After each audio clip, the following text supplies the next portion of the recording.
IPC! Cañeros, a la lucha!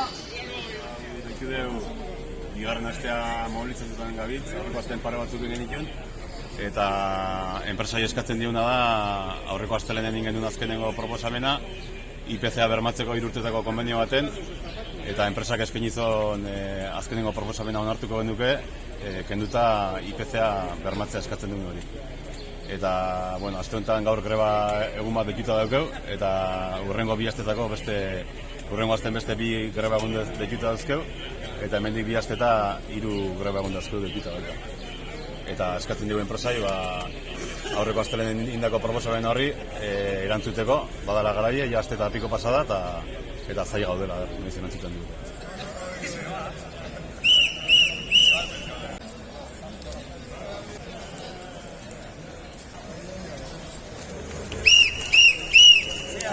¡Saca el pito!